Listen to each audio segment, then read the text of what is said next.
Hello, my lovelies, and welcome to the Moving Toward Better podcast. I'm your host, Karen Bemis from movingtowardbetter.com, and I'm here to help you live your best life powered by your unique and amazing personality. Hello, my lovelies, and welcome to the Moving Toward Better podcast. I'm your host, Karen Bemis. I'm a business, relationship, and life coach, and my superpower is helping you unleash your inner badass to become the real you in the real world, because anything less is just BS. Today, we're talking about communication, and I'm not talking about just any communication. I'm talking about deep and difficult communication with the ones you've known the longest and hopefully love the best. You may think you know everything about them, and there's nothing more to learn. But I assure you, there is so much more to communicating with other people, and the more you open your mind and your heart to learning about others, the more amazing life becomes. You realize that we're all human, with frailties and vulnerabilities, even though most of us try to hide those as much as we can. Let me start out with a disclaimer that I am not a mental health professional. Any and all medical information that I talk about is the result of conversations with those types of professionals I trust. Any claims or suggestions I make should always be discussed with your own medical or mental health team before making decisions for yourself. That said, let's get started. Recently, I was talking to my husband about something very important, and we both found out that we had made assumptions about a very important subject that deeply affected our marriage for the past 20 years. And it was one of those revelations that just rocks your world. And it was more than either of us bargained for. We barely talked for an entire day. And just in case you're wondering, no, I won't be telling you what those assumptions were because it was that deep and personal. What I will tell you is that if we hadn't had 20 plus years of knowing about our personalities, having daily communication, no matter how far apart we are or how difficult life is, these assumptions could have been marriage enders. Yikes, huh? Because we've worked on our communication, we knew to take a breath and step back before condemning one another, because in the end, both of us thought we were right. And here's one of the most powerful communication skills you can learn: to let the other person feel like they're right, even when you feel like you are. Some call it agree to disagree. And it's one of the most difficult communication skills to master, especially in the US, when we seem to have this compulsion to win. And I put that in air quotes when I say it, because really no one wins if you approach these types of situations with that type of attitude. In our case, I would swear in a court of law that my husband said something, and he would swear that he didn't. I am so sure of what I believe, but so is he. And because we don't have it recorded, we'll never know. So now what do? We've decided we start from where we are and move forward, because if either one of us says we're wrong, we would be lying and betraying ourselves. And that's no way to live, in my opinion.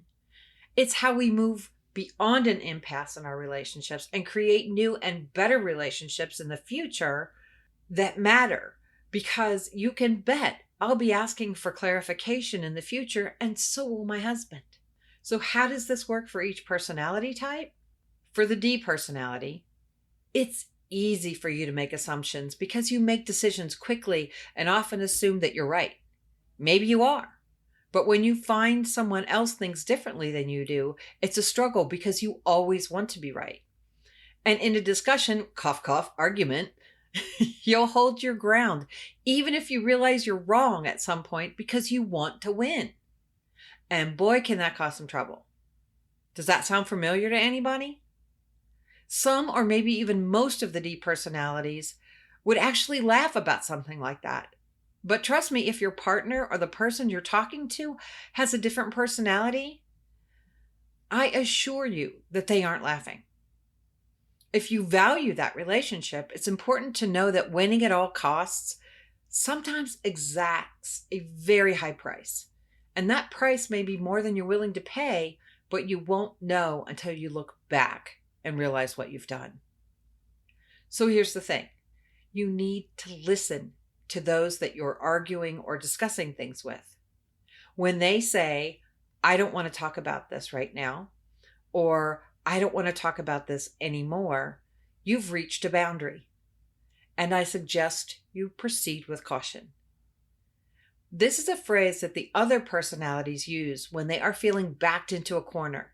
And if you value the relationship, it might be time for a timeout. I know your natural tendency is to lean in for the kill. And in some instances, I would cheer you on. But if this relationship means something to you, it's time to back off. The best question you can ask yourself in this moment is whether you need to resolve the issue at this minute, or can it wait? If it can wait, the kindest thing you can do is give the other person some space to process and gather their thoughts. And as much as you want to win, the resolution can be much more valuable when both of you are working toward a mutual win rather than against one another for your momentary gratification. Difficult, I know. And the decision is completely up to you, but it's worth it to ask yourself what your true priorities are. Being right or keeping your relationship intact because the other personalities don't get over things like you do. For the I personality, you love to talk about everything, but you don't like to argue about anything.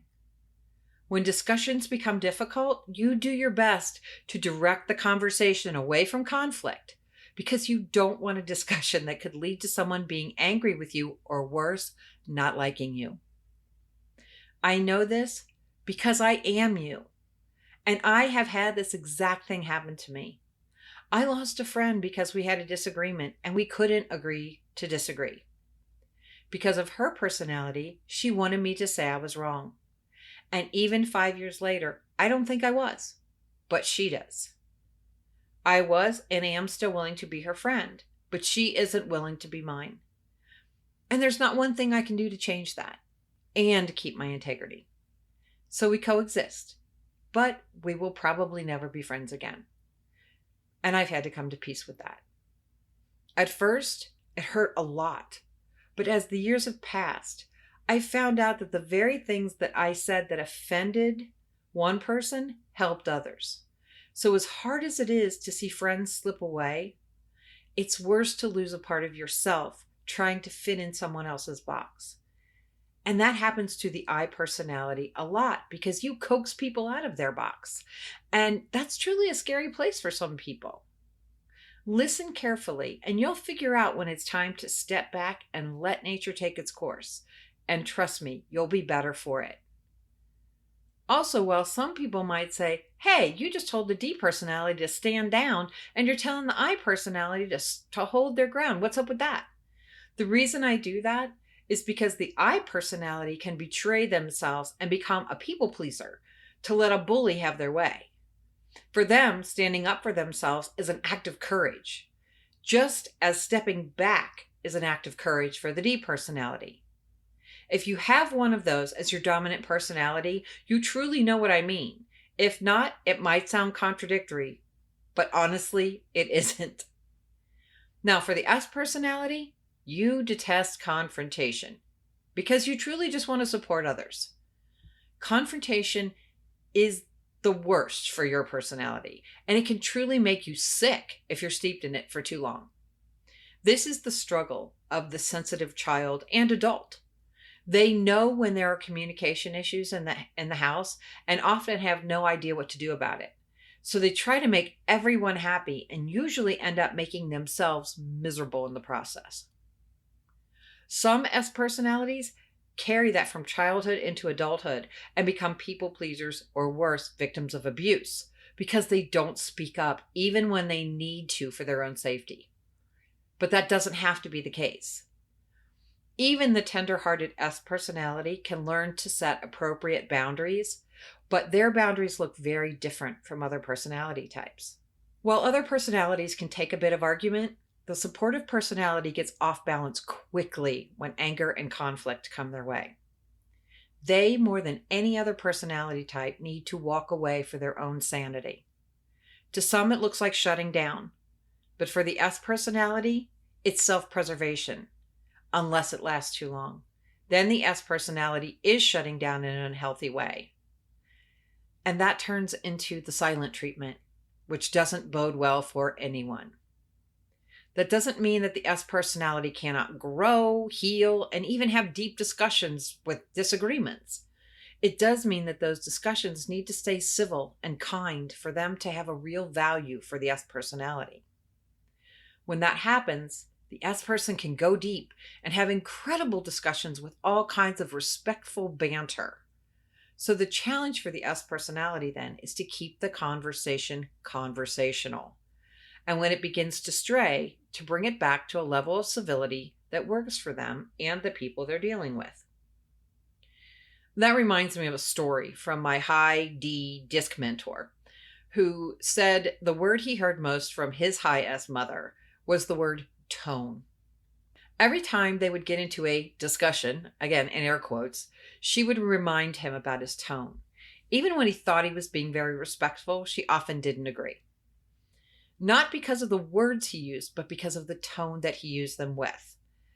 As an S, having a word like tone to indicate when a discussion is getting to a point that it becomes uncomfortable can be a lifesaver for you. It helps you set an important boundary without having to become something you're not. For other personalities, that's an easier thing to do. For the S personality, it's a struggle and a triumph when they achieve it. Then we come to the C personality. You, my friend, are the person who not only wants to be right, you usually are, and are also ready to go to the mat to prove it. What you don't always see is the damage you do as you destroy someone else for being wrong. Don't get me wrong, it's great to know things and to be able to provide facts and knowledge to people, but it can be a bit much sometimes for the other personalities. For example, we were at a game night once and witnessed a 20-minute argument about the rules of my husband's favorite game. We left soon after, and we never played that game again, because that argument was the first thing that my husband thought about whenever he saw the game. And it took all the fun out of it for him. Ironically, my husband has that C component in his personality mix, but because he also has an S component, he didn't like the argument at all. I'm sure the other people involved never gave that discussion a second thought, but it never left my husband. Facts and truth are important to the C personality. But while their actual facts may be right, the way they share them may be difficult for other personalities. That doesn't mean that you should stop sharing. What it does mean is that you need to realize that not everyone has the passion for the small details that you do. And you need to assess if you're willing to destroy a relationship over it. One of the things about the C personality is that they are the people that if you ask them the question, would you rather be right or would you rather be happy? They would say right, because being right makes them happy.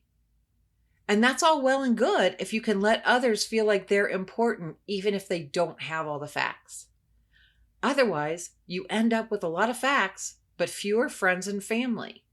But again, that decision is entirely up to you. You know, I had a high C coworker one time who was always grumpy, especially when I brought my invoices to her. I worked at a local advertising agency as a junior media buyer, and she was in accounting, and she always seemed to be mad at me. One day I asked her if I was doing something wrong, and she seemed shocked that I even asked. She replied that she kept asking people to organize their invoices in a certain way, but nobody listened to her.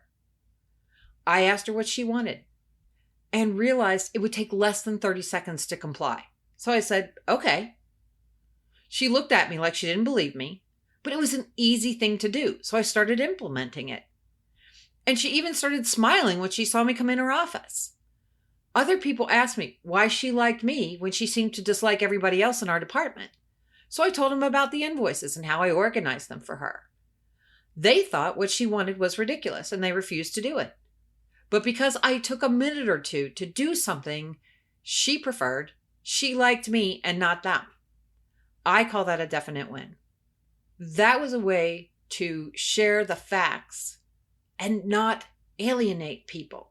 They chose to be alienated. I did it. And while doing all of this may seem difficult and overwhelming, it doesn't have to be. Anyone can get better at understanding others and how to work with them in every area of life. You can find little ways to connect with people rather than conflict with them, and recognize things that are intrinsic to their personality, not things they do to annoy you. Learning about personalities teaches you how to see the best in others and understand when they're out of balance, and learn how to deal with them in both instances. It all starts with taking your own assessment, which you can access from the show notes, or you can go to the Moving Toward Better homepage and click the Take an Assessment button. It's a $12.95 investment that can change your life for the better in every way. Then, to take your life beyond a simple understanding of yourself and others, you have two great choices. You can book a one-on-one session to get a deep dive into ways to boost your success in every area of your life, or you can sign up for the Moving Toward Better, Discover Better retreat in September.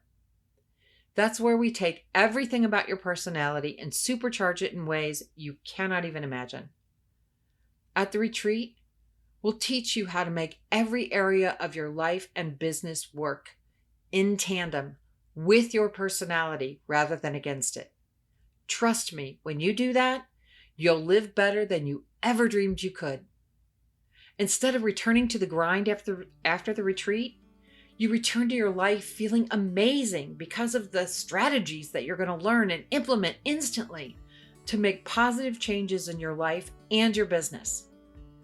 It's going to be a fun weekend where you learn how to support those you love in ways that are meaningful to them and you.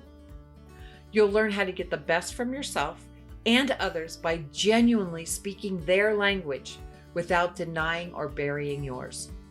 Tickets are limited, so reserve your spot today at the Moving Toward Better 2022 September retreat. It's going to be a great time to recharge and return to your life feeling better equipped to deal with everything in your world than ever before. Sign up today, seriously. Finally, if you know someone this episode can help, please share it with them. We all deserve to have better communication in our lives. And remember to subscribe to the podcast on whatever platform you're listening to so you know when a new episode drops. It is truly my mission to help people upgrade their life, feel better in their own skin, and create a life that they love, whatever that means for them. So until next time, keep moving toward better with your unique and amazing personality. Love you all, and I'll see you soon.